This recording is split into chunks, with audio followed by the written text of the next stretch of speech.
के आई हूँ कुमार गौरव सर के फूल पत्ती वाली क्लास का फटाफट रिवीजन क्लास। ये 1.5 घंटे की क्लास मात्र आपकी 15 मिनट में रिवाइज हो जाएगी और इस क्लास के हैंड रिटेन नोट्स भी आपको टेलीग्राम चैनल पर मिल जाएंगे। यदि आप चैनल पर नए हो तो चैनल को सब्सक्राइब अवश्य करें ताकि आपको नोटिफिकेशन मिलता रहे। करंट अफेयर के साथ साथ ललनटाप प्रश्न और गायत्री मंत्र को भी शामिल किया गया है, तो आप सभी प्रश्नों को ध्यान से देखिएगा। चलिए शुरू करते हैं। 13 जुलाई 2023 करंट अफेयर का पहला प्रश्न। हाल ही में संयुक्त राष्ट्र संघ के वैश्विक बहुआयामी निर्धनता सूचकांक के अनुसार भारत की कितनी आबादी गरीबी से मुक्त हुई है? ये वैश्विक बहुआयामी निर्धनता सूचकांक यूएनओ के द्वारा जारी किया गया है। 15 वर्ष के आंकड़े इसमें सम्मिलित किए गए हैं जो कि 2005 से 2020 तक के हैं। एसडीजी ये नोट पॉइंट है। एसडीजी पॉवर्टी समाप्त करने का ये लक्ष्य रखा गया है एसडीजी फर्स्ट में। भारत की बात करें तो गरीबी मुक्त इसमें 41.50 करोड़ लोग हैं। 645 मिलियन 2005 में थे जो कि अब घट करके 230 मिलियन हो गए हैं 2020 में। 110 देशों में 1 अरब 10 करोड़ लोग अभी भी गरीब बचे हुए हैं। कुपोषण की रिपोर्ट की बात करें तो ये 44.3 से घट करके 11.8 हो गई है। बाल मृत्यु दर 4.5% से घट करके 1.5% हो गई है। अन्य इंडेक्स की बात करते हैं भारत की। वैश्विक शांति और खुशहाली सूचकांक में 126वां रैंक है। वर्ल्ड प्रेस फ्रीडम इंडेक्स में भारत का रैंक 161वां है। ग्लोबल जेंडर गैप इंडेक्स में भारत का 127वां रैंक है। यह वर्ल्ड इकोनॉमिक फोरम के द्वारा लॉन्च किया जाता है। Logistic performance index world bank के द्वारा जारी किया जाता है। इसमें भारत का रैंक है 38वां। दूसरा प्रश्न देखते हैं।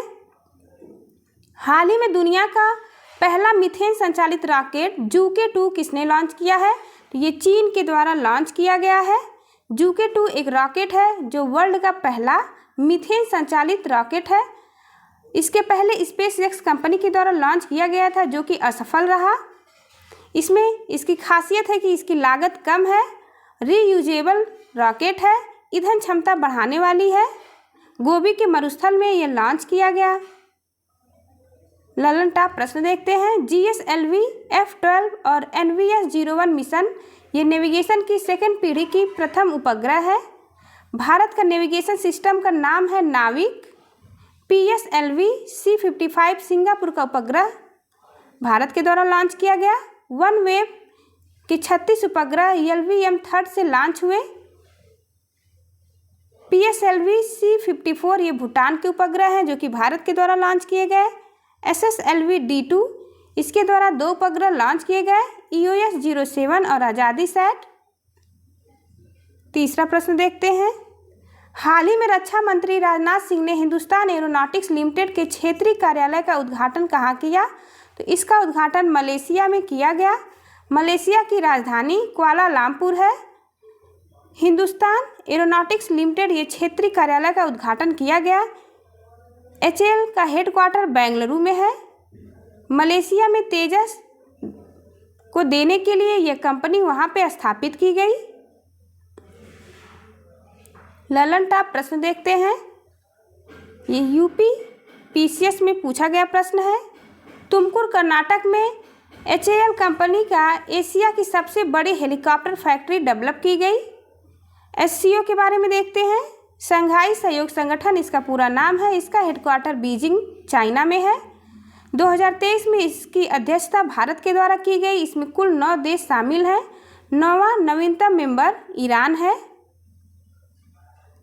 आसियान इसकी स्थापना 1967 में की गई। इसका हेडक्वार्टर जकार्ता में है। इसमें कुल 11 देश शामिल हैं। 11वां नया मेंबर है तिमोर लिस्ते। एशियन डेवलपमेंट बैंक इसका हेडक्वार्टर मनीला फिलीपींस में है। चौथा प्रश्न देखते हैं।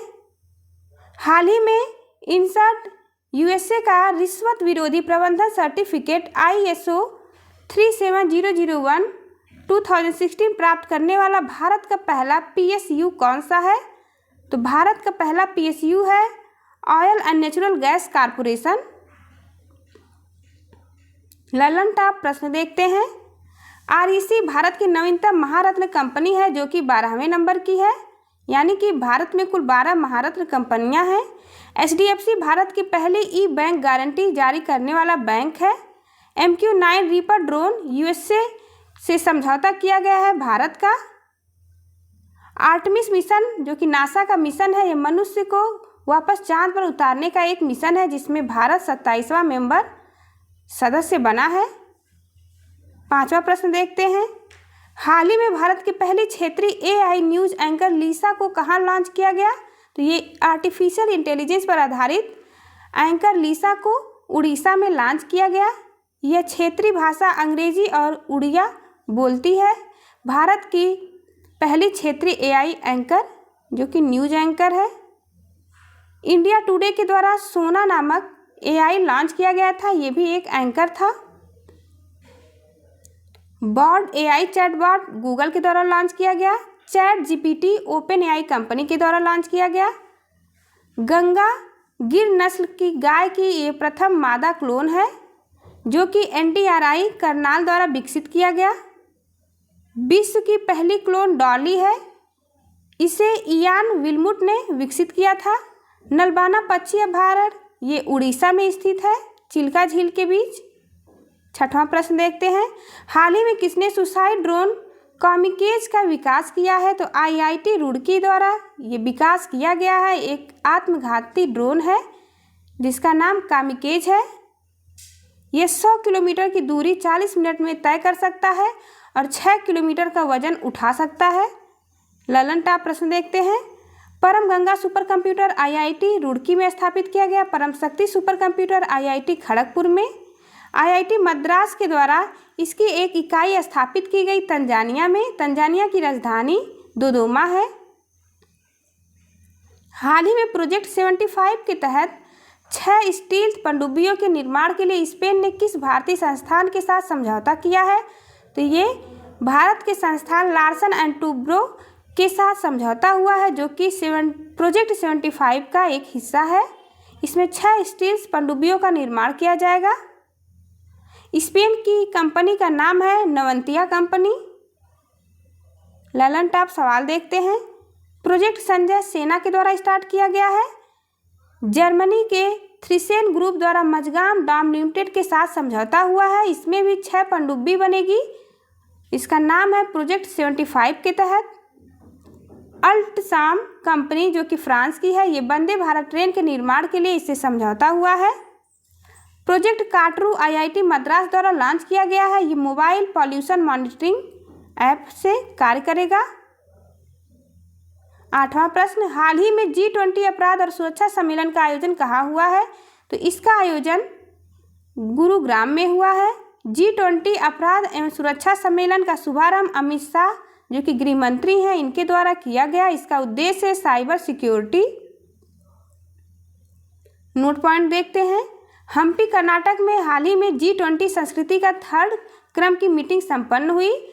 जम्मू कश्मीर के श्रीनगर में पर्यटन की मीटिंग संपन्न हुई जो कि G20 से संबंधित थी। पहली एम्प्लॉयमेंट वर्किंग मीटिंग जोधपुर में संपन्न हुई। 9वां प्रश्न देखते हैं। हाल ही में किस देश ने गुइलेन बर्रे सिंड्रोम की वजह से स्वास्थ्य आपातकाल की घोषणा की है? तो ये पेरू में किया गया है। 90 दिन का स्वास्थ्य आपातकाल घोषित हुआ है गुइलेन बर्रे सिंड्रोम के कारण। ललन टॉप सवाल देखते हैं। पटाउ सिंड्रोम 13वें गुणसूत्र की ट्राइसोमी से होता है। मिनीमाटा रोग पारा और मरकरी की अधिकता के कारण होता है। इटाई रोग कैडमियम की अधिकता से होता है। 10वां प्रश्न है, इंपॉर्टेंट क्वेश्चन है ये। Vajpayee the asset of the Hindu right 1924 से 1977 पुस्तक के लेखक कौन है? तो इसके लेखक हैं अभिषेक चौधरी। 1924 से 1977 का जिक्र किया गया है वाजपेयी के बारे में। इसमें RSS जनसंघ BJP कांग्रेस का भी जिक्र किया गया है। ललन टॉप सवाल देखते हैं। रेत की समाधि गीतांजलि श्री की है। इसे पिछले वर्ष बुकर पुरस्कार भी मिला था। अंबेडकर अलाइव शशि थरूर की पुस्तक है। द गोल्डन ईयर ये रस्किन बॉन्ड की पुस्तक है। 11वां प्रश्न। वानिंदु हसरंगा और एस्ले गार्डनर को मिला ICC player of the month का पुरस्कार। महत्वपूर्ण अनुच्छेद देखते हैं आज के गायत्री मंत्र में। अनुच्छेद 1 में है राज्य और यूटी, अनुच्छेद 6 से 11 में है नागरिकता, अनुच्छेद 14 में है विधि के समक्ष समता, अनुच्छेद 17 में है अस्पृश्यता का अंत, अनुच्छेद 18 में है उपाधियों का अंत, अनुच्छेद 19 1A में है विचार व्यक्ति की स्वतंत्रता, 21 में प्राण एंड दैहिक स्वतंत्रता का अधिकार है, 21A में शिक्षा का अधिकार मौलिक अधिकार है, आर्टिकल 24 में शोषण के विरुद्ध अधिकार, 25 में है अंतःकरण की स्वतंत्रता, आर्टिकल 32 में है संवैधानिक उपचारों का अधिकार जिसमें कि सुप्रीम कोर्ट को रिट जारी करने की शक्ति प्रदान की गई है। इसे B.R. अम्बेडकर ने संविधान का आत्मा कहा, मोस्ट इम्पॉर्टेंट है आर्टिकल 32। आर्टिकल 37 है DPSP अपरिवर्तनीय है। आर्टिकल 38 लोक कल्याणकारी राज्य के बारे में बताया गया है। आर्टिकल 39A निःशुल्क विधिक सहायता। आर्टिकल 40 मोस्ट इम्पॉर्टेंट है ग्राम पंचायत का गठन। आर्टिकल 44 समान नागरिक संहिता। आर्टिकल 47 पोषण। आर्टिकल 50 में कार्यपालिका न्यायपालिका का पृथक्करण किया गया है। आर्टिकल 51 अंतर्राष्ट्रीय शांति। आर्टिकल 51A फंडामेंटल ड्यूटी यानी कि मौलिक कर्तव्य के बारे में बताया गया है। आर्टिकल 52 भारत का एक राष्ट्रपति होगा। आर्टिकल 53 में राष्ट्रपति की कार्यपालिका शक्ति के बारे में विवरण दिया गया है। आर्टिकल 54 निर्वाचक मंडल। आर्टिकल 55 निर्वाचन विधि के बारे में बताया गया है राष्ट्रपति के। आर्टिकल 56 में राष्ट्रपति का कार्यकाल। आर्टिकल 60 में है शपथ जो कि सुप्रीम कोर्ट के महान्यायाधीश द्वारा यह दिलाई जाती है। आर्टिकल 61 में राष्ट्रपति पर महाभियोग का विवरण है। आर्टिकल 63 में उपराष्ट्रपति के पद के बारे में बताया गया है। आर्टिकल 71 में राष्ट्रपति को चुनाव विवाद होने पर वह सुप्रीम कोर्ट में सुनवाई होगी बताया गया है। आर्टिकल 72 में राष्ट्रपति को क्षमादान की शक्तियां प्रदान की गई हैं। आर्टिकल 76 में अटॉर्नी जनरल के बारे में बताया गया। आर्टिकल 108 में संयुक्त बैठक। आर्टिकल 110 में धन विधेयक है। आर्टिकल 112 में वार्षिक वित्तीय विवरण। आर्टिकल 123 में राष्ट्रपति अध्यादेश जारी करने की शक्ति। आर्टिकल 124 में सुप्रीम कोर्ट के बारे में विवरण दिया गया है। आर्टिकल 229 में अभिलेख न्यायालय यानी कि सुप्रीम कोर्ट एक अभिलेख न्यायालय है। आर्टिकल 43 में राष्ट्रपति को परामर्श दे सकता है सुप्रीम कोर्ट। आर्टिकल 148 में CAG का विवरण है। आर्टिकल 153 में राज्यपाल। आर्टिकल 161 में क्षमादान की शक्ति। आर्टिकल 165 में अटॉर्नी जनरल जो कि राज्य का होगा। आर्टिकल 213 में राज्यपाल को अध्यादेश जारी करने की शक्ति। आर्टिकल 214 में हाई कोर्ट के बारे में बताया गया है। आर्टिकल 215 में अभिलेख। आर्टिकल 226 में हाई कोर्ट को रीट जारी करने की शक्ति प्रदान की गई है। आर्टिकल 243 से लेकर के 243O तक स्थानीय स्वशासन ग्रामीण दिया गया है। आर्टिकल 246A में GST है। आर्टिकल 266 में संचित निधि। आर्टिकल 267 में आकस्मिक निधि। आर्टिकल 280 में वित्त आयोग का विवरण है। आर्टिकल 300A में संपत्ति का अधिकार रखा गया है। आर्टिकल 315 में UPSC है। आर्टिकल 324 में निर्वाचन आयोग।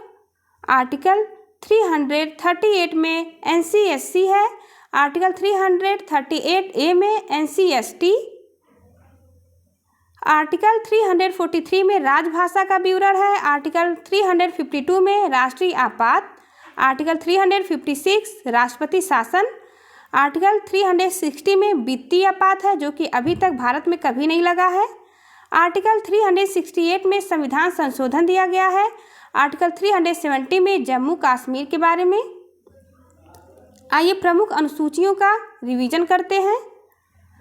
पहली अनुसूची में राज्यों का उल्लेख किया गया है जो कि भारत में 28 राज्य 8 यूटी हैं। दूसरी अनुसूची में वेतन भत्ते और पेंशन का विवरण है। तीसरी अनुसूची शपथ संबंधी उल्लेख है। चौथी अनुसूची में राज्यसभा की सीटों का उल्लेख है। पांचवी अनुसूची में अनुसूचित जाति जनजाति क्षेत्रों के प्रशासन का उल्लेख है। छठवीं अनुसूची में असम त्रिपुरा मेघालय मिजोरम का जनजाति प्रशासन का उल्लेख है। 7वीं अनुसूची में केंद्र और राज्यों के बीच शक्ति का बंटवारा किया गया है। 8वीं अनुसूची में भाषाओं का उल्लेख है, जो कि वर्तमान में 22 भाषा है। मूल संविधान में कुल 14 भाषा थी। 9वीं अनुसूची में भूमि सुधार संबंधित उल्लेख किया गया है। 10वीं अनुसूची दल बदल का प्रावधान है। 11वीं अनुसूची में पंचायतों का प्रावधान किया गया। 12वीं अनुसूची में नगर निकायों का प्रावधान है। Thank you for watching. चलिए मिलते हैं आपसे अगली वीडियो में, तब तक के लिए नमस्कार।